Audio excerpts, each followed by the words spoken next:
Tian गुस्से से लाल पीली हो रही थी और अपने दांत पीस रही थी। मेरी तो रोने जैसी हालत हो गई थी, पर मेरी आंखों में आंसू नहीं थे। भाई मैंने सच में कुछ नहीं किया, मेरी क्या गलती है? मैं तो वहां उस छपरी जी बॉक्सियाओ की जान बचाने गया था ना। किसमें इतनी हिम्मत आ गई जो मेरे सिर पर इतना भयंकर बिल फाड़ दिया? याओ याओ भाई, ये पूरा सीन एक बहुत बड़ा झोल है, ये सब गलत फहमी है। मैंने फटाफट मुड़कर बगल में बैठी सू याओ याओ को सफाई दी। मैं तुझ पर पूरा भरोसा करती हूँ। ये सुनकर मेरे तो आंसू छलक गए। भाई सच में सिर्फ सू याओ याओ ही इस दुनिया में इकलौती है जो मेरी ऐसी फटी हुई हालत में भी मुझे समझ सकती है। मैं भरोसा करती हूँ कि ये घटिया कांड तू ही कर सकता है। जैसे ही मेरा ध्यान आगे गया, मैंने देखा कि सू जिंगजिंग अपना हथौड़ा लिए अपने दोनों हाथ सीने पर बांधे खड़ी थी और मुझे देखकर किसी डायन की तरह हंस रही थी। बोल, अब तेरे पास बचने का क्या बहाना है? फेंग युआन, तू सच में एक नंबर का गिरा हुआ और बेशरम इंसान है। बाई तियेन तियान ने गुस्से में आकर जमीन पर जोर से अपना पैर पटका और यहाँ तक कि हमेशा मुस्कुराने वाली सू याओ याओ के चेहरे से भी उसकी मक्खन जैसी प्यारी हंसी गायब हो गई और उसकी शक्ल एकदम सीरियस हो गई।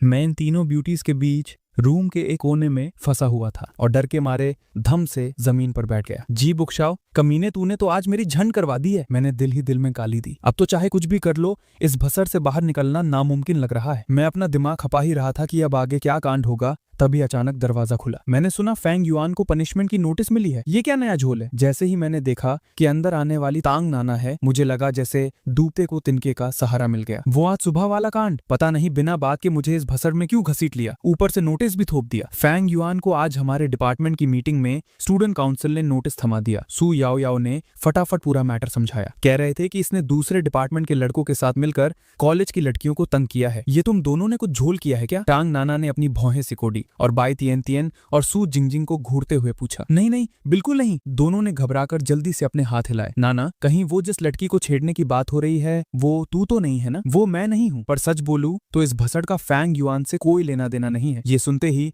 मैं जमीन से एकदम स्प्रिंग की तरह उछलकर खड़ा हो गया। मेरी हवा टाइट थी, पर अब मेरा सीना चौड़ा हो चुका था। मैंने पहले ही बोला था ना, मैंने किसी लड़की पर लाइन नहीं मारी है। उसके बाद मैं फुल टशन में जंप मारकर बाई तियान तियेन और बाकी दोनों के सामने जाकर खड़ा हो गया। बाई तियेन तियेन ने अपना क्यूट सा मुंह फुलाया और जमीन पर पैर पटका, पर सच कहूं तो उसके दिल में थोड़ी राहत जरूर थी कि मैं सच में उतना ठड़की नहीं हूं। सू जिंगजिंग को भी समझ आ गया था कि उसने फालतू में मुझ पर शक किया। उसने थोड़ी शर्म खाकर अपना सिर झुका लिया और एकदम चुप हो गई। चलो, थोड़ी ट्यूबलाइट तो जली तुम लोगों की। अरे कोई ना, मैं भी इन छोटी छोटी बातों को दिमाग पे नहीं लेता। चलो, मैंने तुम सबको माफ। मेरी ये नायक वाली लाइन पूरी होने से पहले ही सू जिंगजिंग की आग भड़क गई और उसने बिना सोचे मुझे एक जोरदार लात जड़ दी। क्या कर रही है पागल?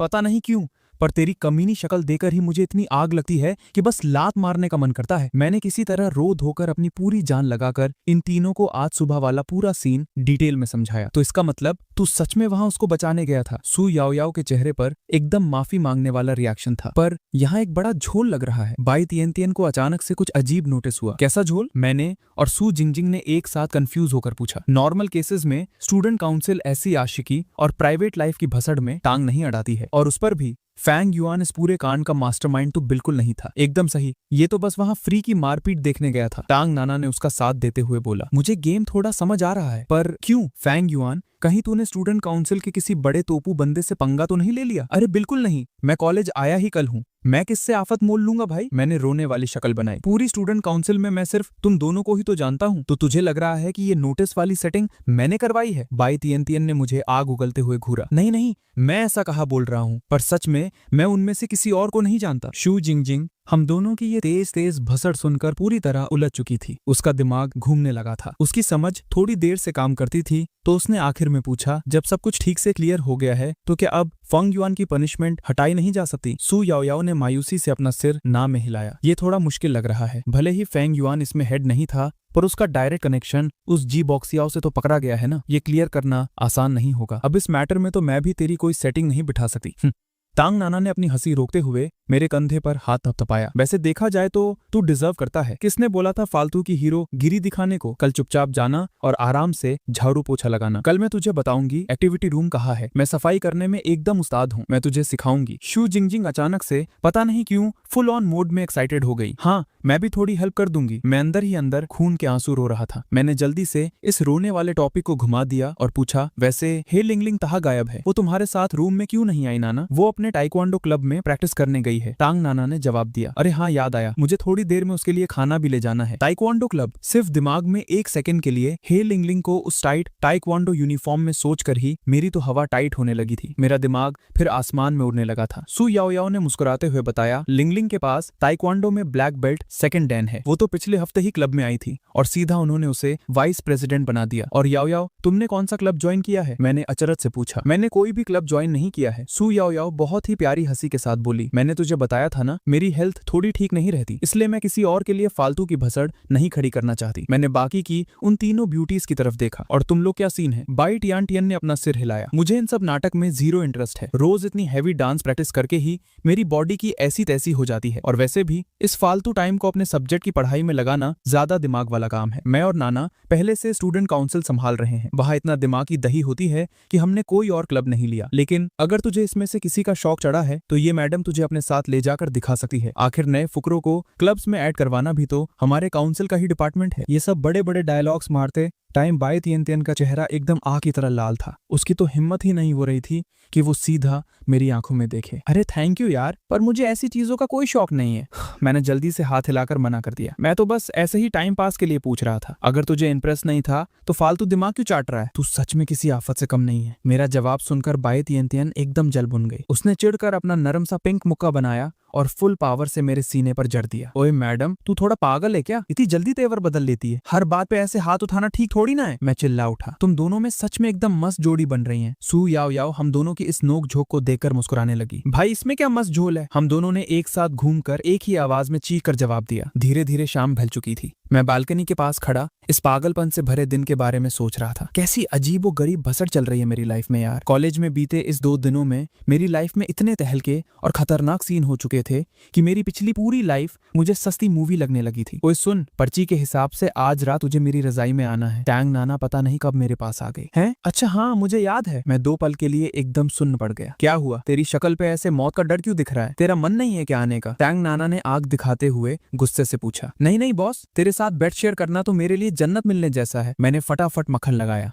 ठीक है, सुन ले, अच्छे से पूरी बॉडी धोकर ही ऊपर आना। टैंग नाना ने अपना वो डेंजर और ठंडा आदेश दिया और वापस अपने रूम में चली गई। मैंने अपने माथे पर आया ठंडा पसीना पोंछा। कसम से जब भी मैं इस ऑरा वाली लड़की से 2 लफ्ज बात करता हूँ मेरा बीपी शूट होने लगता है। कोई और रास्ता ही नहीं है। टैंग नाना का टशन ही इतना कातिलाना है, ऊपर से उसका वो फटने वाला टॉप लेवल फिगर। कोई भी सिंगल लौंडा उसे पास से देख ले तो उसका दिल इंजन की तरह फट के बाहर आने को हो जाएगा। ओए ठरकी, तू उसे इतनी देर से आंखें फाड़ के क्या घूर रहा है? बाई तियन तियन पता नहीं जादू से कहां से मेरे बगल में प्रकट हो गई। किसको? मैंने कहा किसी को ताड़ा। मैं तो अभी बस नहाने जा रहा था। मेरी तो एकदम चोरी पकड़ी गई। मैं हकलाता हुआ सीधा बाथरूम में घुस गया। इसमें ऐसा क्या खास है? बाई तियन तियन ने एक बार टैंग नाना की जाती हुई आग लगा देने वाली बॉडी को देखा, फिर थोड़ा दुखी और शर्म के साथ अपने खुद के चेस्ट की तरफ देखा और अकेले ही भुनभुनाई। जब मैं मस्त उस गर्मा गर्म पानी से नहाकर बाहर आया तो मेरी सारी थकन उतर चुकी थी। मैं हल्के मूड में गाना गुनगुनाते हुए अपने कपड़े धोने के लिए वॉश बेसिन पर चला गया। बड़ा मस्त लग रहा है तू। क्या किसी ने फ्री की लॉटरी निकाल दी आज? ही लिंगलिंग अभी अभी क्लब से वापस आई थी। उसने अभी तक वही कातिल वाइट ताइक्वांडो वाली ड्रेस पहनी थी और उसके पसीने और परफ्यूम से एकदम माइंड ब्लोइंग खुशबू फैल रही थी। मैंने पहले भी बहुत सी लड़कियों को ताइक्वांडो की ड्रेस में फोटो में देखा था, पर हे लिंगलिंग को हकीकत में देखकर भाई ऐसा लग रहा था जैसे वो ड्रेस उसकी खतरनाक बॉडी को संभाल नहीं पाएगी और अभी फटकर अलग हो जाएगी। भाई उसकी वो कर्व वाली कमर, वो लंबी टांगे और उसका पूरा वो जबरदस्त फिगर।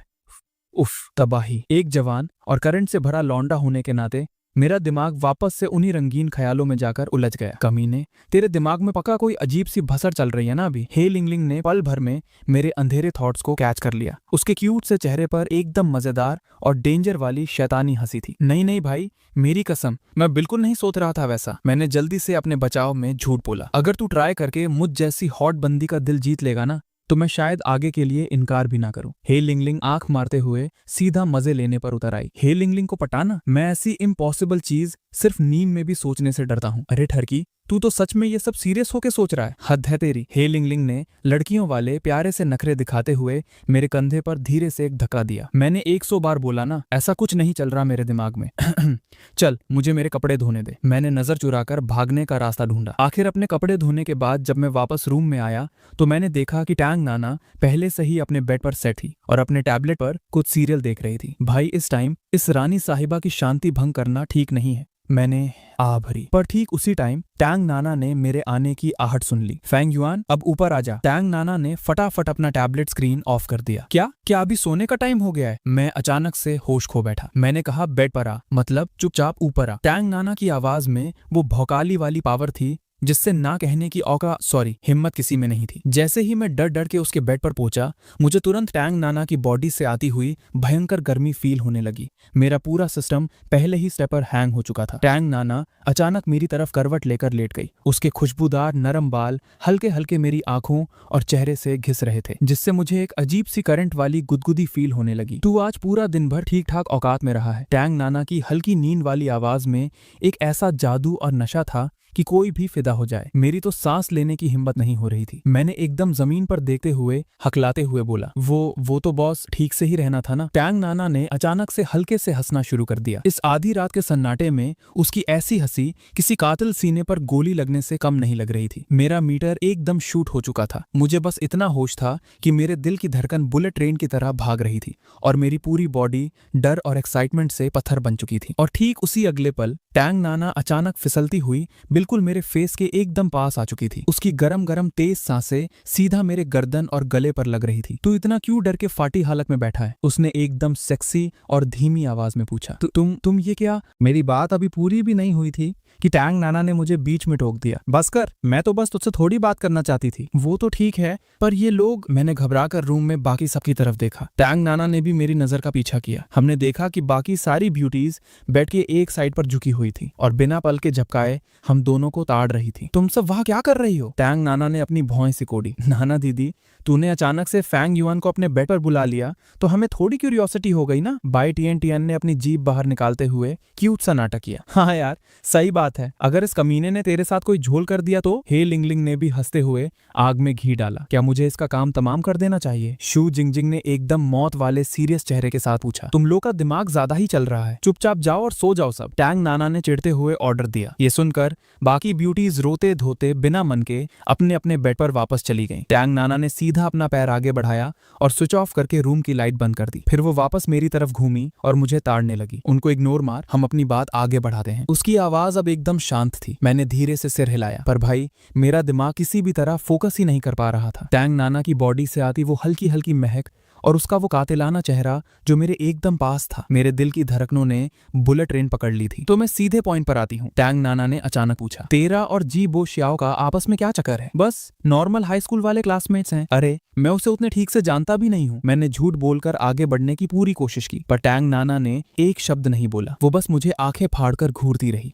अच्छा ठीक है, असल में वो मेरा लंगोटिया यार है। हम दोनों की बचपन से अच्छी सेटिंग है। उसने ही मुझे फोर्स किया था इस कॉलेज का एग्जाम क्लियर करने के लिए। जब तुम दोनों छत पर बैठकर वो ड्रामेबाजी कर रहे थे ना, मैं तभी समझ गई थी कि तुम्हारा कोई तगड़ा कनेक्शन है। इसका मतलब तू उसे बहुत अच्छे से जानता है, राइट? हाँ कह सकती है। मैंने अपना सिर हाँ में हिलाया। फिर तो बढ़िया है, तू मेरा बॉयफ्रेंड बन जा। भाई साहब, ये बात सुनते ही मैं बेड से स्प्रिंग की तरह उछल गया और ऊपर वाले बेड पर चुपके से हमें सुन रही बाई टियन टियन भी झटके से उठकर बैठ गई। तेरा बॉयफ्रेंड? मेरे कान तो ठीक है ना? मैंने आंखें फाड़ कर देखा और हकलाते हुए बोला। टैंग नाना देख, ये फालतू के मजाक मत कर। लेकिन टैंग नाना ने एकदम सीरियस चेहरे के साथ मेरे और करीब आकर बोला, मैं कोई मजाक नहीं कर रही, तू कान खोल कर सुन ले। मैं चाहती हूँ कि तू मेरा बॉयफ्रेंड बने। मेरा चेहरा एक सेकंड में टमाटर जैसा लाल हो गया। मैंने कांपते हुए पूछा, पर क्यों? टंग नाना ने चिढ़कर किया। जी बॉक्सियाओ मुझे 1-2 दिन से नहीं छेड़ रहा है, वो बहुत टाइम से मेरे पीछे पड़ा है। अगर तू, जो उसका सबसे बड़ा जिगरी यार है, मेरा बॉयफ्रेंड बनेगा, तभी उसको पूरी तरह झटका लगेगा और वो मेरी जान छोड़ेगा। मेरे दिमाग में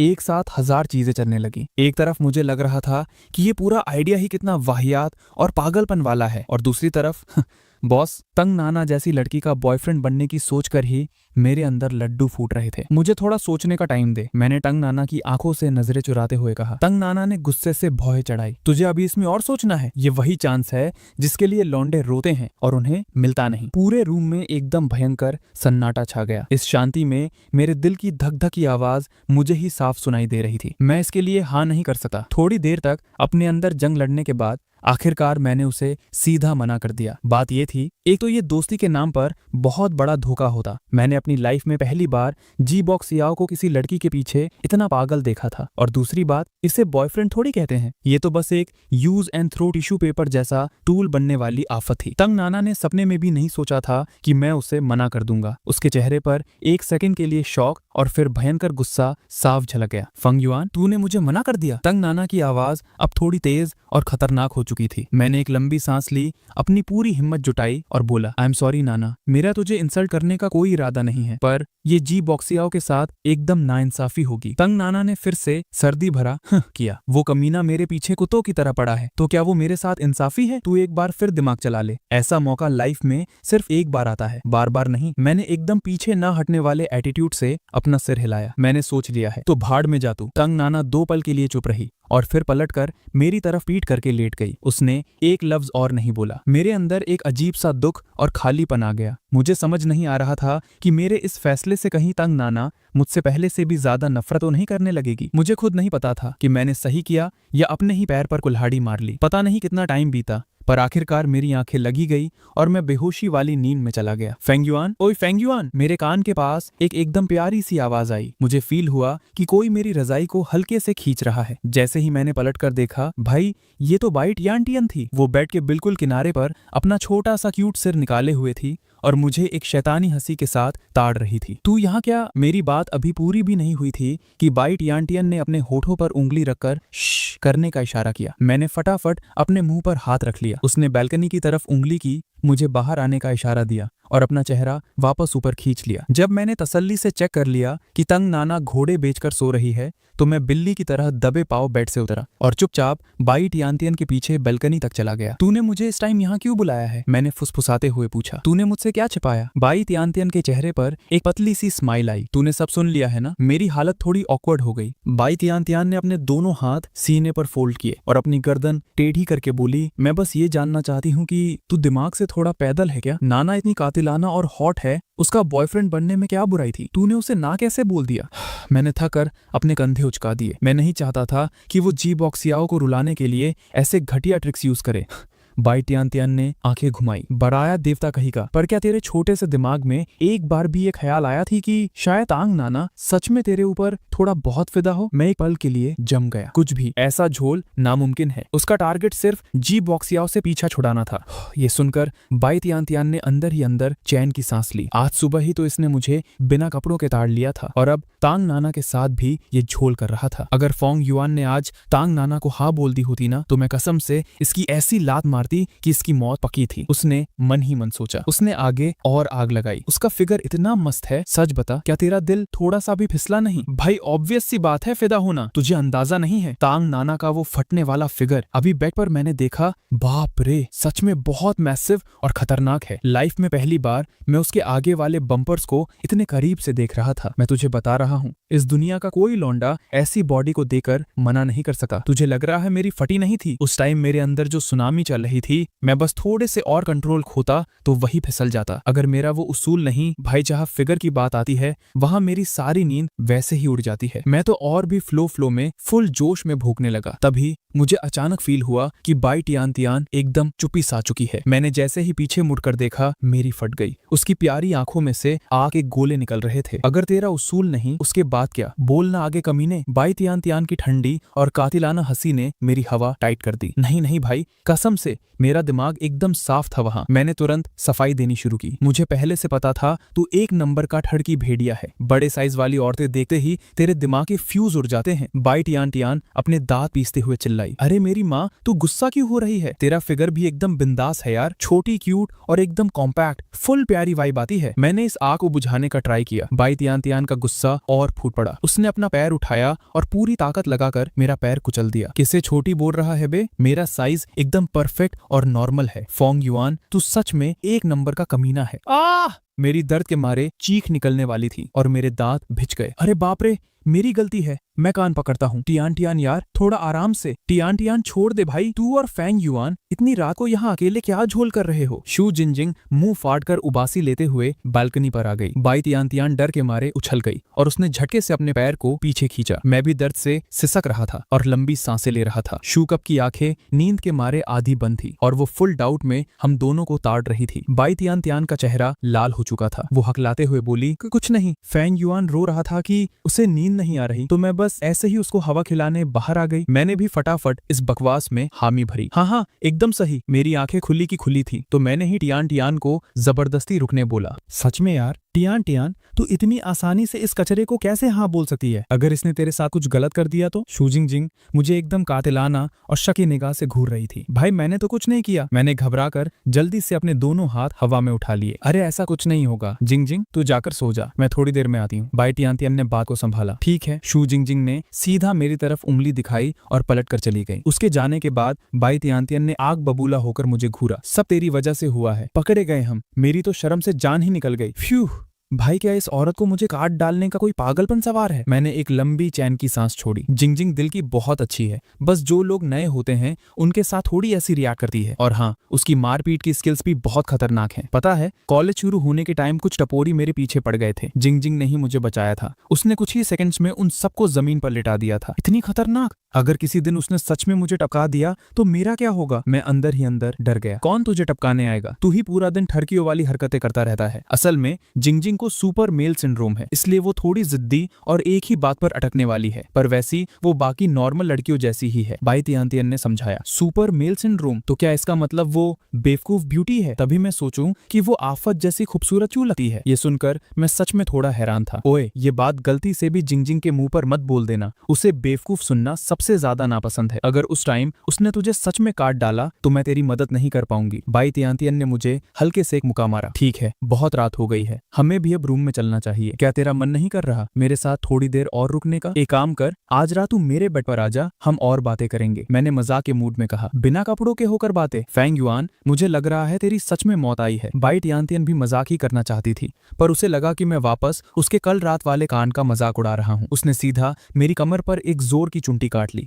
तू औरत है या आफत? इतनी जल्दी तेवर क्यों बदल लेती है? दर्द हो रहा है भाई, मैंने रोते हुए चिल्लाया। नहीं करनी मुझे तुझसे बात, दिमाग खराब कर दिया। बाई तियान तियान गुस्से में पैर पटकते हुए अपने बेड पर वापस चली गई। लड़कियां सच में आफत होती हैं। मैंने एक आह भरी। मैं वापस टैंग नाना के बेड पर चढ़ गया और एकदम आराम से चोर की तरह लेटा, इस डर से कि कहीं उसकी नींद न टूट जाए। लेकिन टैंग नाना एकदम घोड़े बेचकर सो रही थी और मेरे आने से उसे कोई फर्क नहीं पड़ा। मैं बेड पर लेटा था, पर दिमाग में अभी भी बाई तियान तियान की बातें ही घूम रही थी। मैंने चुपके से टैंग नाना की तरफ देखा। उसके नाइट गाउन का गला हल्का सा खुला हुआ था। उसके गोरे कॉलर बोन्स और कातिलाना क्लीवेज साफ दिख रही थी, जिसे देखकर किसी का भी दिमाग उड़ जाए। ये सब सोचते सोचते नींद आने लगी और मैं वही गहरी नींद में निकल लिया। अगले दिन सुबह जब मैं टैंग नाना की रजाई में जगा तो मुझे सांस लेने में भयंकर प्रॉब्लम हो रही थी। मैं साफ साफ फील कर पा रहा था कि टैंग नाना की नर्म और गर्म बॉडी मुझसे एकदम चिपकी हुई है। उसके बदन से आती वो मीठी हल्की हल्की खुशबू मेरे होश उड़ा रही थी। मैंने सोचा मैं चुपचाप उठ जाता हूँ ताकि उसकी नींद खराब ना हो, पर जैसे ही मैंने थोड़ा सा हिला, टैंग नाना को शायद पता चल गया। उसने नींद भरी आवाज में किया और बोली, हिलना मत। मैं वही पत्थर बन गया। मेरी थोड़ा सा भी हिलने की हिम्मत नहीं हुई। मेरे दिल की धड़कन बुलेट ट्रेन हो गई और मेरे माथे पर ठंडे पसीने आने लगे। थोड़ी देर बाद टैंग नाना ने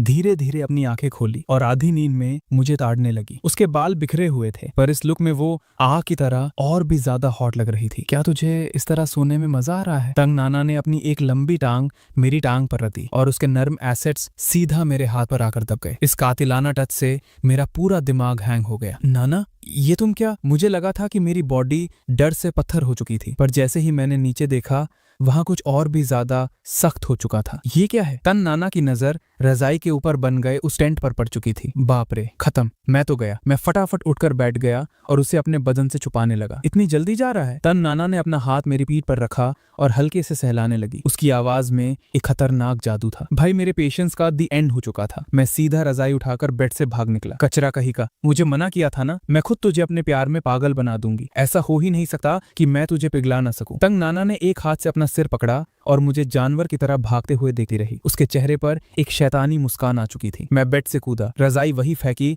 और सीधा बालकनी की तरफ भागा। तंग नाना आराम से उठी, अपने बाल बांधे और वो भी बालकनी की तरफ आने लगी। मैंने फटाफट एक बाथरूम का दरवाजा खोला और सीधा अंदर घुस गया। दरवाजा अंदर से लॉक किया और आखिर चैन की सांस ली। पर जैसे ही पलटा, मेरा कंधा दो एकदम नरम चीजों से टकराया। मैंने सिर उठाकर देखा तो ही लिंगलिंग फुल गुस्से में मुझे ताड़ रही थी। फंग युआन, तू जानबूझकर ये सब कर रहा है ना? ही लिंगलिंग ने चिल्लाते हुए पूछा। भाई अभी टाइम नहीं था इन सब का। मैंने जल्दी से ही लिंगलिंग के मुंह पर हाथ रखकर उसे दबा दिया। ही लिंगलिंग मेरे और दीवार के बीच दब गई थी। हालांकि वो टाइक्वांडो की चैंपियन थी, पर इस अजीब पोजीशन में वो बिल्कुल फंस चुकी थी। यहाँ तक कि वो मेरा हाथ भी नहीं हटा पा रही थी। थोड़ी देर बाद ही लिंगलिंग ने हार मानकर छुड़ाने की कोशिश बंद कर दी। वो बस वैसे ही कातिलाना नजरों से मेरी आंखों में घूरती रही। मैं भी बहुत शर्मिंदा था। आखिर ये कांड दूसरी बार हो रहा था। मैंने फुसफुसाते हुए कहा, सॉरी यार, आज बस मुझे थोड़ी देर और छुपने दे, ये सच में एक एक्सीडेंट है। उसी वक्त बाथरूम के दरवाजे के ठीक पीछे होने वाली आवाजों को सुनकर तंग नाना समझ गई कि मैं पक्का अंदर ही छुपा बैठा हूँ। कुछ लोगों की शक्ल देखो तो कितने बेशरम लगते हैं, पर थोड़ी सी बात पर डर के मारे चूहे की तरह छुप जाते हैं। तंग नाना ने गुस्से से हाँ किया, पर उसे बिल्कुल अंदाजा नहीं था कि अंदर मेरे साथ ही लिंगलिंग भी फंसी हुई है। मैं ये सुनकर पानी पानी हो गया। मैंने ही लिंगलिंग की तरफ आंख मारकर इशारों में समझाया कि बॉस, ये एक मिसअंडरस्टैंडिंग है। पर ही लिंगलिंग ने अपनी आंखें छोटी की, जैसे बोल रही हो मैं नहीं मानती तेरी बातें। हम दोनों काफी देर तक इसी पोजीशन में अटके रहे। ही लिंगलिंग की नर्म और गर्म सांसें सीधा मेरे हाथ पर पड़ रही थी, जिससे मेरे दिल में एक अजीब सी गुदगुदी हो रही थी। और मेरी लगातार ताड़ती हुई नजरों की वजह से ही लिंगलिंग की सांसें भी तेज हो चुकी थी और उसका चेहरा शर्म से लाल पड़ गया था। बहुत देर बाद टैन नाना का मेकअप आखिर पूरा हो गया। जब उसने देखा कि मेरे बाहर आने का कोई सीन नहीं है, तो वो दरवाजे के पास झुकी और हल्के से बोली, कल रात वाला मैटर बेहतर होगा कि तू अपनी पूरी जिंदगी दिमाग से निकाल दे और किसी को ना बताए। ये सुनकर मेरे रोंगटे खड़े हो गए। भाई, दरवाजे के उस पार से भी मुझे टैंग नाना की कातिलाना वाइब फील हो रही थी।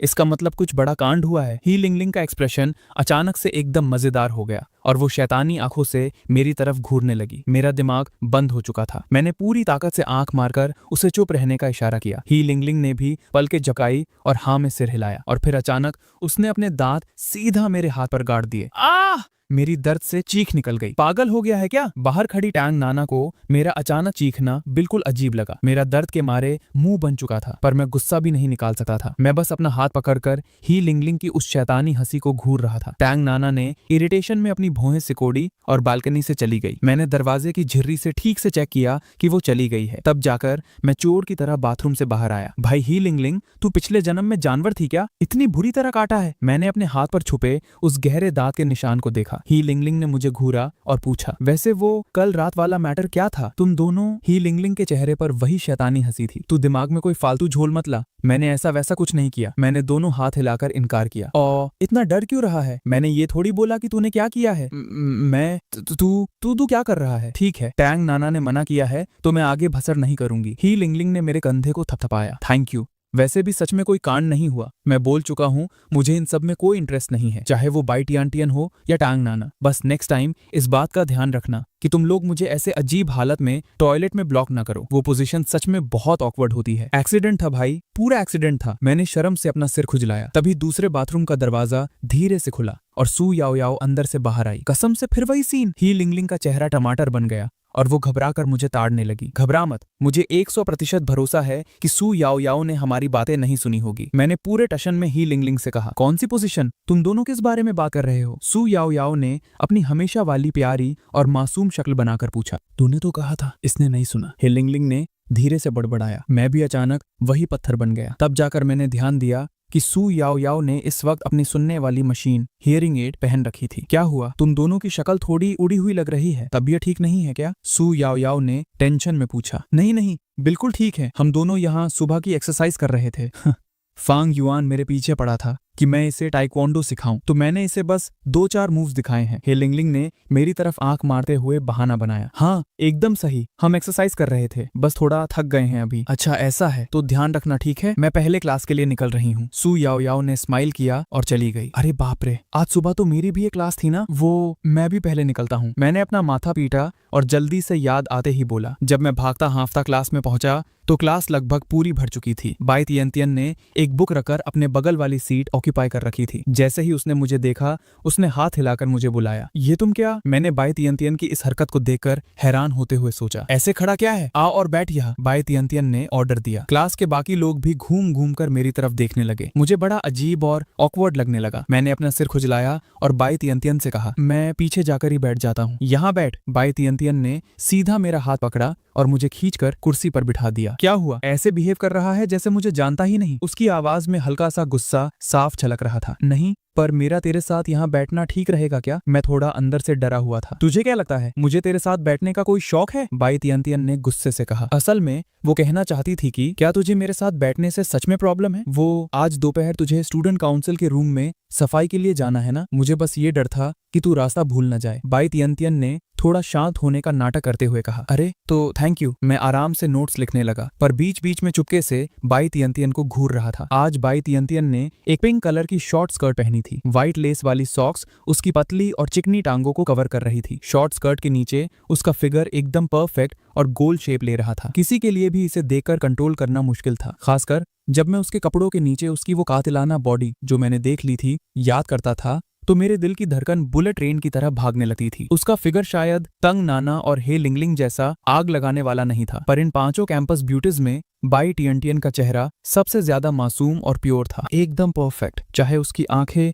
और फीचर्स हों या उसकी स्किन, कोई एक गलती भी नहीं निकाल सकता था। अगर ये मेरी गर्लफ्रेंड बन जाए तो मैं कसम से इसे रोज अपने गले लगा कर रखूंगा। मन तो करता है कि इसे चूम चूम कर खा जाऊं। ओए, क्या तू दिमाग में किसी और लड़की के ख्याल ला रहा है? बाई तियंतियन ने अचानक से पूछा। बाप रे, क्या ये लड़की दिमाग पढ़ना जानती है? मैंने शर्म से एक झूठी हंसी दी और बोला, ऐसा कुछ नहीं है यार, तू फालतू में मुझे ब्लेम मत कर। बाई तियंतियन ने हल्के से हाँ किया और चुप हो गई। वो आराम से क्लास अटेंड करने लगी। मैंने भी डर के मारे दिमाग में और कोई भसड़ नहीं चलाई और शांति से क्लास पर फोकस किया। मुश्किल से क्लास खत्म हुई। मैं एकदम चैन की सांस लेते हुए सीट से खड़ा हुआ। कहाँ भाग रहा है? अभी थोड़ी देर में एक और क्लास है। बाई तियंतियन ने याद दिलाया। हाँ मुझे पता है, मैं बस एक पानी की बोतल लेने जा रहा हूँ। तुझे कुछ चाहिए क्या? मैंने पूछा। बाई तियंतियन ने कोई जवाब नहीं दिया और अपना सिर डेस्क पर रख लिया। जब उसमें ध्यान नहीं दिया तो मैं अकेला ही क्लास से बाहर जाने लगा। बाई तियंतियन ने अचानक अपना सिर ऊपर उठाया और धीरे से बोली, मुझे ग्रीन प्लम टी पीनी है। ठीक है, मैंने जवाब दिया। थोड़ी देर बाद एक एकदम हैवी और वीआईपी पैकिंग वाली मिल्क टी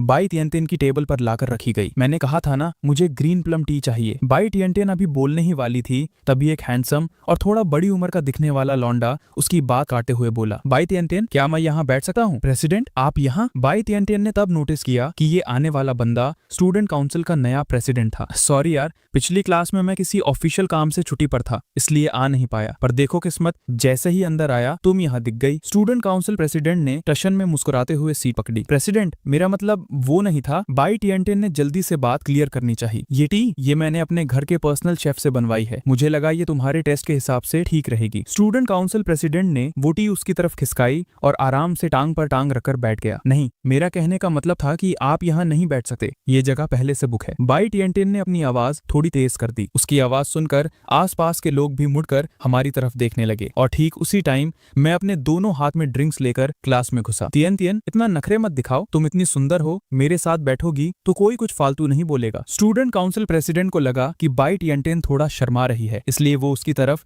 थोड़ा और खिसक गया। ये लोग यहाँ क्या देख रहे हैं? मैं कंफ्यूज होकर अपनी जगह की तरफ चला। तभी मैंने देखा कि बाई तियंतियन के बगल में एक नया बंदा बैठा है। क्या ये बाई तियंतियन का दोस्त है? तुम दोनों एक दूसरे को जानते हो? बाई तियंतियन ने हैरान होकर पूछा। क्यों, तूने मेरे चर्चे सुने हैं? लॉन्ग आउतियन भी थोड़ा कंफ्यूज था। भाई, मैं तुझे एकदम मस्त तरीके से जानता हूँ, मैंने मन में सोचा। ये लॉन्ग आउतियन मेरे जैसी बिजनेस फैमिली से ही था। हम दोनों के परिवारों का आपस में बिजनेस लिंक भी था, पर फर्क बस इतना था कि लॉन्ग आउतियन की फैमिली पावर के मामले में बहुत ऊपर थी। उनकी कंपनी पूरे देश में फेमस थी। लेकिन सबसे अजीब बात ये थी कि ये लॉन्ग आउतियन मुझे ऐसे देख रहा था जैसे उसने मुझे लाइफ में कभी देखा ही ना हो। नहीं जानता मैंने एक सेकंड सोचा और फिर झूठ बोल दिया। तो फिर तुझे इसका नाम कैसे पता? बाई तियंतियन और भी ज्यादा कंफ्यूज हो गई। हाँ भाई, तुझे मेरा नाम कैसे पता? लॉन्ग आउतियन भी मुझे घूरने लगा। अब इस झोल को मैं कैसे हैंडल करूं? तूने ही तो मुझे पहचानने से मना किया है। क्या तूने इसलिए नाटक किया ताकि तेरा लॉन्ग फैमिली के बड़े साहबजादे वाला राज न खुले और तू आराम से लड़कियां पटा सके? मैंने दिल ही दिल में सोचा, पर मैं चुप रहा। भाई, ये तू क्या गेम खेल रहा है? मैं टेंशन में कुछ बोल नहीं पाया और बस लॉन्ग आउतियन को लगातार आंख मारने लगा। मैं तुझसे सवाल पूछ रहा हूँ, तू मुझे ऐसे आंख क्यों मार रहा है? क्या आंख में कचरा चला गया है? लॉन्ग आउतियन गुस्से में चिल्ला उठा। मेरा दिमाग एकदम से फट गया। भाई,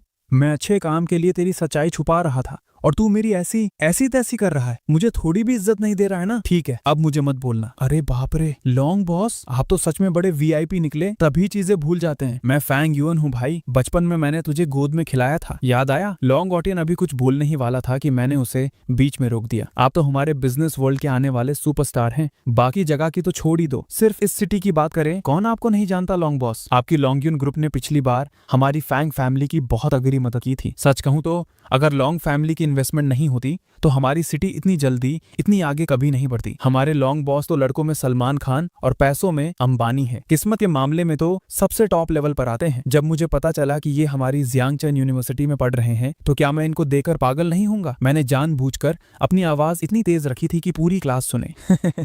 सॉरी भाई, जब तूने मेरे साथ घटिया हरकत की तो मेरी बारी आने पर मैं क्यों पीछे हटूं। अब मैं तेरा राज सबको बताऊंगा, और वैसे भी मैंने तेरी तारीफ ही की है, अब तू कंप्लेन भी नहीं कर सका। उसने अचानक से जोर से हंसा और सीधा मेरे कंधे पर हाथ रख दिया। मैं ठीक ही बोलता था, इस सिटी में अभी भी बहुत दिमाग वाले लौंडे बचे हैं। भाई तेरी बातों में दम है और तू मस्का लगाना जानता है। आगे से इस कॉलेज में किसी ने तुझसे फालतू पंगा लिया तो सीधा लॉन्ग ऑटियन का नाम ले लेना, मैं सब हैंडल कर लूंगा। ये कमीना सच में थोड़ा हिला हुआ है क्या? इसे समझ नहीं आता कि मैं इसकी ले रहा हूँ, ऊपर से सुनकर उछल रहा है। मैंने अंदर ही अंदर गाली दी, पर चेहरे पर एक प्यारी सी हंसी बनाकर उसे जवाब दिया, हाँ हाँ बॉस, आगे चलकर लॉन्ग भाई के सहारे ही तो उड़ना है। बहुत हो गया नाटक, अब तू यहाँ से निकल, क्लास शुरू होने वाली है। बाई तियन का दिमाग पक चुका था और उसने गुस्से में लॉन्ग ऑटियन को सुनाया, सही बात है, अब तू निकल ले यहाँ से, मैं और बाई तियन पढ़ाई करेंगे, आज बिजनेस की कोई मीटिंग नहीं होगी। मैंने भी आग में घी डाला। लॉन्ग ऑटियन ने मेरी तरफ देखा और चिल्लाया, मैं तुझे निकलने बोल रहा हूँ लॉन्ग बॉस, इस कुर्सी पर ऑलरेडी कोई बैठा है। बाई तियन के सब्र का बांध टूटने वाला था। सुना तूने, ये सीट बुक हो चुकी है। लॉन्ग ऑटियन ने झटके से अपना सिर घुमाया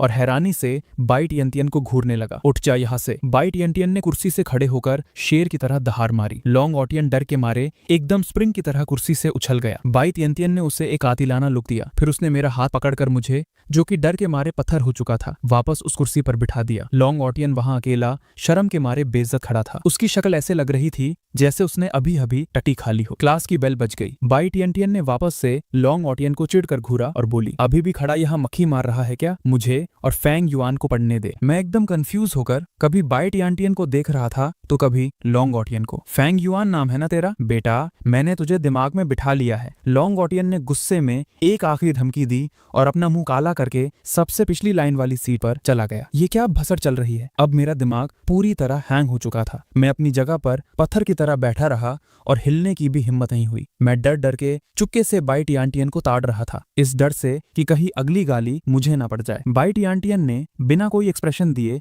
मेरे डेस्क से वो ग्रीन प्लम टी उठाई और लॉन्ग ऑटियन की उस महंगी मिल्क टी को घास तक नहीं डाली। इसे खोल। बाई तियन ने ग्रीन प्लम टी मेरे हाथ में ठेल दी। उसने जिस पावर से अभी वो शेर वाली दहाड़ मारी थी, उससे साफ दिख रहा था कि उसका मूड एकदम खराब है। मैंने जल्दी से बोतल का ढक्कन खोला और उसे पकड़ा दी। बाई तियन ने मेरे हाथ से ग्रीन प्लम टी ली और सीधा घुट घुट करके अपने गले के नीचे उतार ली। फिर उसने जोर से बोतल टेबल पर पटकी। कमीना, दिमाग का दही कर दिया, मेरी तो जान जला दी इसने। बाई तियन को पिछली रात वैसे भी ढंग से नींद नहीं आई थी और वो पहले से चिड़ी हुई थी। उसने सोचा था कि क्लास के बाद थोड़ी झपकी ले लेगी, पर पता नहीं कहां से ये लॉन्ग ऑटियन टपक पड़ा। उसने अभी अपनी बात खत्म ही नहीं की थी और वो बेशर्मों की तरह आकर उसके बगल में बैठ गया और बक बक शुरू कर दी। इस बंदे में जीरो मैनर्स थे। भाड़ में जाए तू, लॉन्ग साहेब हो या घोड़ा साहेब, एक बार बात करने से ही पता चल जाता है कि तू एक नंबर का अजीब इंसान है। और ये फैंग युआन भी कम थोड़ी ना है, थोड़ा तो टशन और मर्दानगी दिखा सकता था ना। ऐसे टाइम पर इसे लॉन्ग ऑटियन के मुंह पर उंगली पॉइंट करके कहना चाहिए था ना कि ये सीट मेरी है और ये लड़की भी मेरी है। ये सोचते ही बाई तियन ने ध्यान दिया कि मैं तो एकदम शांत बैठा हूँ। उसकी भौहें सिकुड़ गई और उसने हैरानी से अपना सिर मेरी तरफ घुमाया। उसने देखा कि मैं अपने सिर को एक हाथ पर टिकाकर बहुत डीप सोच में डूबा हुआ हूँ। असल में मैं अभी हुई इस पूरी भसड़ के बारे में सोच रहा था। मुझे लगा कि ये लॉन्ग ऑटियन आज कुछ अजीब झोल कर रहा है। पहली बात तो पता नहीं क्यों, पर ऐसा लग रहा था कि सच में इसे मेरी थोड़ी भी याद नहीं है। पर सच्चाई तो ये थी कि कुछ महीने पहले ही हम एक अमीर लोगों की दारू पार्टी में मिले थे। मुझे अच्छे से याद है उस दिन दूसरे अमीर लौंडों के बीच ये लॉन्ग ऑटियन ना सिर्फ एकदम शरीफ लग रहा था बल्कि थोड़ा शर्मीला और सीधा टाइप का था। आज जो उसने टशन और ओवर एक्टिंग की है वो उसके उस दिन वाले नेचर से एकदम अलग थी। कहीं ये पूरा नाटक बाई टियांटियन के लिए तो नहीं था। मैंने अपनी गर्दन घुमाकर एक बार बाई टियांटियन को देखा। मैंने पाया कि वो अपने फूले हुए गालों के साथ फुल गुस्से में मुझे ही घूर रही थी। मैंने घबराकर जल्दी से अपनी नजरें चुरा ली और वापस आगे देखने लगा। पर अगर ये सब सच में बाई टियांटियन के लिए था तो ठीक नहीं बैठता, क्योंकि मुझे एकदम 100% याद है कि लॉन्ग ऑटियन को लड़कियां पसंद ही नहीं है। सच्ची बात तो ये है कि इतने बड़े लॉन्ग यून ग्रुप का सेकंड प्रिंस लॉन्ग साहेब लॉन्ग ऑटियन एक गे लौंडा है। ये बात दुनिया में गिनती के लोगों को ही पता है। अगर उस पार्टी में भीड़ कम होने पर इस लॉन्ग ऑटियन ने गलती से मेरे पिछवाड़े पर चुंटी नहीं काटी होती तो मुझे भी शायद ये बात कभी पता ही नहीं चलती। मैंने फिर से छुपकर एक बार और बाई टियांटियन को ताड़ा। वैसे बात भी सही है, मैंने चाहे अपनी लाइफ में कितनी भी हॉट लड़कियां देखी हो पर चेहरे के मामले में बाई टियांटियन से ज्यादा फ्लॉलेस और परफेक्ट कोई नहीं है। क्यूट और प्यारी वर्ड तो जैसे सिर्फ उसी के लिए बनाया गया है। मेरा चेहरा एक सेकंड में टमाटर की तरह लाल हो गया। तू मुझे ऐसे आंखें फाड़ के क्यों घूर रहा है? क्लास पे फोकस करना पागल कहीं का। बाई टियांटियन ने हल्के से मुझे धक्का दिया। पहले बाई टियांटियन थोड़ी गुस्से में थी, पर जिस कातिलाना निगाह से मैं उसे ताड़ रहा था उससे अब उसे भी शर्म आने लगी थी। नहीं कुछ नहीं। वैसे टियांटियन तू इस लॉन्ग ऑटियन को कैसे जानती है? वो हमारे डिपार्टमेंट की स्टूडेंट काउंसिल का प्रेसिडेंट है। पहले तो मुझे भी ठीक ठाक लगता था, पर पता नहीं आज से किस पागल कुत्ते ने काट लिया था। एकदम दिमाग खराब कर दिया। बाई टियांटियन ने चिढ़ते हुए जवाब दिया। वेट, लॉन्ग ऑटियन ही स्टूडेंट काउंसिल का प्रेसिडेंट है? एक सेकंड, कल जो मुझे पनिशमेंट मिली थी कहीं वो इस कमीने का ही कान तो नहीं था? मैंने बस इसके साथ वो गे रिलेशन रखने से इनकार किया था और इस छपरी ने पीछे से मेरे खिलाफ ये भसर शुरू कर दी। अब सारे झोल समझ आ गए। कमीने, तू ठहर बेटा, अब देख मैं थोड़ी देर में तेरा क्या हाल करता हूँ। मेरे दिमाग में फटाफट एक मस्त प्लान सेट हो गया। ओए फोंग युआन, तू बस यहाँ और उस जगह पर झाड़ू मार देना। प्रेसिडेंट का ऑफिस और स्टोरेज रूम में खुद साफ कर लूंगी। शू जिंगजिंग ने मुझे मेरी सजा वाले सफाई की ड्यूटी समझाए। बाप रे, इतना लंबा चौड़ा एरिया, क्या रोज तू ही अकेली इतनी मेहनत करती है? बिल्कुल, हमारी सफाई की टीम को हर हफ्ते तारीफ मिलती है। हालांकि इस टीम में बस मैं एक अकेली ही member. Top level campus proud होकर अपना सीना चौड़ा किया। इसमें प्राउड क्यों हो रही है? हमें पर्ची निकालनी पड़ती है, जिसका नाम निकलता है। हर हफ्ते एक झूठी तारीफ दे देते हैं और तू खुश? मैंने अपने दिमाग में उसे सुनाया। वो जिंगजिंग, एक काम करते हैं ना, क्या हम प्लेसेस एक्सचेंज कर सकते हैं? मैं ऑफिस और स्टोरेज रूम चमका देता हूँ और तू ये एरिया साफ कर ले। क्या बोलती है? ऐसा सपने में भी नहीं हो सकता। वो हमारे यंग मास्टर का ऑफिस है। हमारे यंग मास्टर इस स्टूडेंट काउंसिल के प्रेसिडेंट हैं। उनका ऑफिस तो बस मैं ही अपने हाथों से साफ करूंगी। कोई गड़बड़ी नहीं होनी चाहिए। शू जिंगजिंग ने बिना सोचे सीधा मना कर दिया। तुम्हारा यंग मास्टर? कहीं वो? मेरा चेहरा एकदम पत्थर जैसा हो गया। एकदम सही, मेरे यंग मास्टर और कोई नहीं बल्कि लॉन्ग ऑटियन है। बड़े मालिक ने मुझे डायरेक्टली ऑर्डर दिया है कि मैं उनका अच्छे से ख्याल रखूं। शू जिंगजिंग ने पूरी तरह सीरियस होकर मुझे देखा। पर मैंने तो तुझे उसका ख्याल रखते हुए नहीं देखा। इसे कहते हैं छुपे रहकर प्रोटेक्ट करना। तुझे क्या पता शैडो प्रोटेक्शन क्या होती है? हमारी लॉन्ग फैमिली ने हम जैसे निंजास को इसीलिए ट्रेन किया है ताकि हम पीछे से सारा काम संभाले। शू जिंगजिंग का चेहरा एकदम डेंजर और सीरियस था। निंजा? इस जमाने में ये क्या नया चूतियाप है? तू पक्का श्योर है कि तेरा काम बॉडीगार्ड वाला नहीं है? मेरा दिमाग इस नई भसड़ को प्रोसेस नहीं कर पा रहा था। असल बात ये थी कि शू जिंगजिंग तो इस लॉन्ग ऑटियन का ही आदमी निकली। तभी मैं सोचूं ये आफत मुझे बार बार टारगेट क्यों कर रही है। साथ ही मुझे इस बात का झटका भी लगा कि लॉन्ग फैमिली का टशन सच में अलग है। इतनी टॉप लेवल कैंपस ब्यूटी को लॉन्ग ऑटियन ने अपनी बॉडीगार्ड बनाकर रखा है। भाई मेरी लाइफ में ऐसी कोई हॉट ब्यूटी बॉडीगार्ड बनके क्यों नहीं आई अभी तक? पर वैसे मैंने कहा, तूने ही तो अभी बोला था कि तू उसे छुपे रहकर प्रोटेक्ट कर रही है और अब तूने खुद अपने मुंह से मेरी आगे अपनी पूरी सच्चाई बता दी है। अब कहां से तू डार्क शैडो बची? कमीने कचरे कहीं के, तू सच में एक नंबर का चालू लौंडा है। तूने धोखे से मेरी सच्चाई उगलवा ली ना। शू जिंगजिंग को ये सुनते ही रियलाइज हुआ और उसने फटी आंखों से मुझे देखा। उसकी आंखों में अब पूरी मौत और कातिलाना लुक आ चुका था मेरी तरफ। जब तुझे मेरा राज पता चल ही चुका है तो अब तू इस कॉलेज में जिंदा तो नहीं बचेगा। मैं आज तेरा कीमा बना ही दूंगी। पता नहीं कहां से शू जिंगजिंग ने अपने पास से एक असली कुनाई बाहर निकाल लिया और स्टेप बाय स्टेप मेरे करीब आने लगी। मैंने एक सेकंड में पहचान लिया था कि वो कोई खिलौना नहीं, असली डेंजर वेपन था। उस चाकू का चमकता हुआ रिफ्लेक्शन सीधा मेरे मुंह पर पड़ रहा था। नहीं प्लीज रुक जा मां। मेरी टांगों से पूरी पावर चली गई थी और डर के मारे मैं सीधा अपने पीछे पड़ी कुर्सी पर धम से गिर गया। कचरा, मैंने सोचा नहीं था कि तुम जैसा छपरी मेरा राज पकड़ लेगा। शू जिंगजिंग ने अचानक एक जंप मारी और आकर सीधा मेरे गर्दन पर घोड़े की तरह सवार हो गई और उसके एक हाथ में वो कातिलाना कुनाई ठीक मेरी तरफ पॉइंट कर रही थी। भाई मैंने कहा, पकड़ा? तूने खुद ही तो अपने मुंह से सच्चाई उगल दी। मैंने हवा में लटकती उस मौत की कुनाई को देखा और मेरी आत्मा डर के मारे जिस्म छोड़ने को तैयार हो गई। अब जो भी हो, तुझे हमेशा के लिए चुप कराना ही पड़ेगा। सू जिंगजिंग के चेहरे पर एकदम जीरो एक्सप्रेशन था, जैसे पत्थर की बनी हो। नहीं माँ, रुक जा, तुम दोनों क्या कर रहे हो? ओए फेंग युआन, ये तेरी सजा है। तू थोड़ा ढंग से काम नहीं कर सकता क्या? बाहर से अचानक बाई टियानटियन की आवाज आई। अगले ही सेकंड बाई टियानटियन ने दरवाजा धकेला और अंदर आ गई। कैसी आफत है, ये रूम तो पहले से भी ज्यादा फैला हुआ लग रहा है। देख, ये टेबल भी टेढ़ी हो रखी है और ये सारी बुक्स जमीन पर क्यों फेंक रखी हैं? मैं कुर्सी पर डर के मारे अधमरा होके गिरा पड़ा था। मेरी शक्ल पर अभी भी मौत का खौफ छपा था और एक सेकंड पहले जो कुनाई मेरी शक्ल में घुसने वाली थी वो जादू की तरह एकदम गायब हो चुकी थी। सू जिंजिंग भी मुझसे लगभग 2 मीटर दूर एकदम ठीक लड़कियों की तरह शांति से टेबल साफ कर रही थी। अगर मेरी कॉलर अभी भी उसके खींची हुई हालत में फटी और सिकुड़ी हुई ना होती तो मैं पक्का यही सोचता कि ये सब मेरा कोई भयंकर सपना था। तू कुछ काम धंधा कर सकता है या नहीं? जिंगजिंग मेहनती है, इसका मतलब ये थोड़ी कि तू यहाँ निठल्लों की तरह बैठकर चोरी करेगा। एक नंबर का घटिया इंसान है, हमेशा जिंगजिंग को तंग करता रहता है। बाई टियानटियान ने आते ही वापस अपनी डांट शुरू कर दी। मैं उसको तंग कर रहा हूँ? भाई, मेरी जान जाते जाते बची है अभी। कैसी ऐसी की तैसी। वो धार वाली कुनाई सीधा मेरे गले में उतरने वाली थी। मैं बाई टियानटियन से बचाने की भीख मांगने ही वाला था कि मेरी नजर थोड़ी दूर से मुझे धमकाती हुई सू जिंगजिंग की कातिल आंखों पर पड़ी। छोड़ भाई, अगर मैं बाई टियानटियन को बोलूं भी तो वो घंटा मेरी बात मानेगी। और सबसे बड़ी बात, अगर मैंने उसे इस भसड़ में घसीटा तो क्या पता ये पागल सू जिंगजिंग उसे भी टपका दे। तो फिर मैं जाकर टॉयलेट चमका देता हूँ। मैंने अपनी कांपती हुई टांगों को थोड़ा कंट्रोल किया और जबरदस्ती टशन में खड़ा होकर दरवाजे की तरफ चलने लगा। तुझे टॉयलेट साफ करने किसने बोला? ज्यादा शाना मत बन, मुझे पता है तू वहां जाकर टाइम पास करेगा। चुपचाप यहाँ ठीक से झाड़ू मार। बाई टियानटियन ने मुझे कॉलर से पीछे खींचा और मेरे हाथ में झाड़ू थमा दिया। मैं अंदर ही अंदर खून के आंसू रो रहा था। बाई टियानटियन, तू सच में एक नंबर की बेवकूफ औरत है। आज तेरे इस चक्कर में मेरी मौत पक्की हो जाएगी। मजबूरी में मुझे झाड़ू पकड़कर रूम के बिल्कुल आखिरी कोने में जाना पड़ा, जितना हो सके सू जिंगजिंग से दूर। जिंगजिंग, इस फेंग युआन को काम चोरी मत करने देना। मेरी एक मीटिंग है, मैं निकल रही हूँ। बाई टियानटियन ने ऑर्डर दिया और दरवाजा बंद करके चली गई। एक्टिविटी रूम में अब सिर्फ मैं और सू जिंगजिंग अकेले थे। हवा में एकदम भयंकर और डरा देने वाला सन्नाटा छा गया। एक सेकंड के अंदर सू जिंगजिंग ने मुझे दीवार से दबा दिया और अपनी कुनाई सीधा मेरी गर्दन पर टिका दी। उसकी आंखें बर्फ से भी ज्यादा ठंडी लग रही थी। खत्म, आज तो मेरी लाश यही गिरेगी। तू मुझे नहीं मार सकी। सू जिंगजिंग मुझे एकदम कंफ्यूज होकर टाड़ने लगी। क्योंकि मैं तुम्हारे यंग मास्टर का सबसे खास और जिगरी भाई हूँ। क्या? सू जिंगजिंग एक पल के लिए एकदम जम गई। काम बन रहा है। लगता है ये पागल लड़की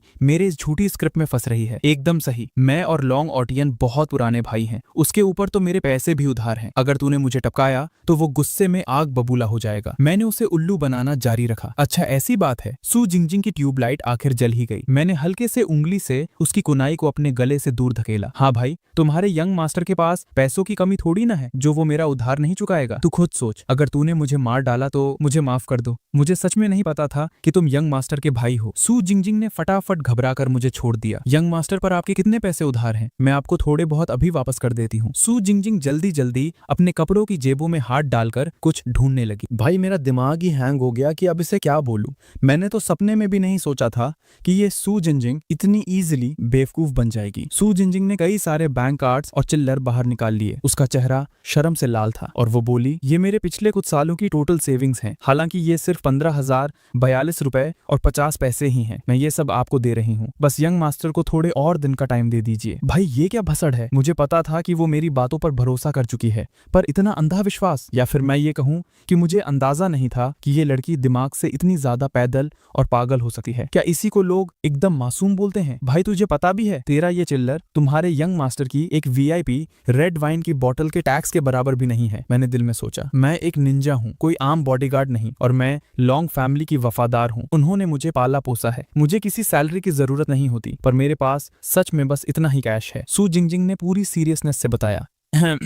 अरे छोड़ना, असल में लॉन्ग ऑटियन ने पहले मेरी बहुत मदद की थी। उधार कोई ज्यादा बड़ा नहीं है। हमारी पुरानी दोस्ती के नाम पर हम उस हिसाब को यही खत्म करते हैं। मैंने राहत की सांस ली। सच्ची में मैंने सोचा नहीं था कि तुम दोस्ती यारी में इतने पक्के और अच्छे हो। सू जिंगजिंग खुशी से उछल पड़ी। फेंग युआन, मैं मानती हूँ कि मैंने तुझे पहचानने में गलती कर दी। मुझे तो लगता था कि तू एक नंबर का कचरा इंसान है, बहुत घटिया और एकदम ठरकी। ठीक है, अब रुक जा। तू बस दिमाग में एक बात बिठा ले, मैं और long boss secret business partners हैं। वो नहीं चाहता कि दुनिया को हमारे इस कनेक्शन के बारे में पता चले तो किसी के आगे इस बात का एक भी लफ्ज मत बोलना। ये सीक्रेट बिजनेस पार्टनर्स क्या होता है तुझे समझने की जरूरत नहीं है कि ये क्या होता है। तुझे बस आज की ये पूरी भसड़ हमेशा के लिए चुप रखनी है। तू तो निंजा है, तेरे लिए ये तो छोटी बात होगी, है ना, एकदम छोटी बात। अगर मैंने आप दोनों के इस सीक्रेट रिलेशन का राज किसी के आगे खोला तो मैं अपनी जान देकर इसकी कीमत चुकाऊंगी। सू जिंगजिंग ने फटाफट अपनी कुनाई निकाली और उसे ठीक अपने गले की तरफ रखकर कसम खाने लगी। अरे भाई साहब, ठीक है, मैंने कोई खूनी कसम खाने नहीं बोला, अंदर रख उसे जल्दी। उस कुनाई को देखते ही मेरी टांगों में वापस से पानी भर चुका था। सॉरी यार,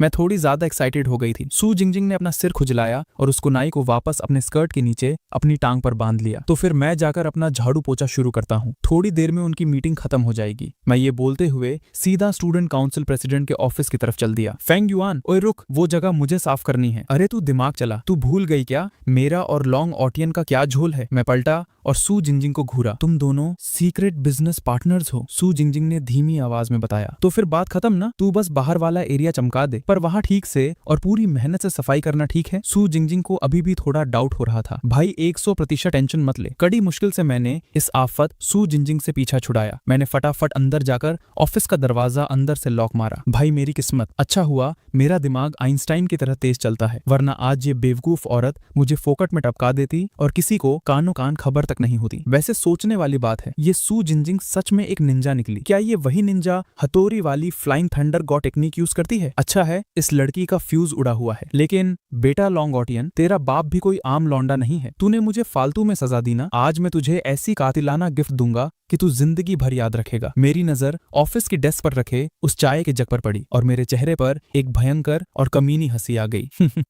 मिल गया मेरा शिकार।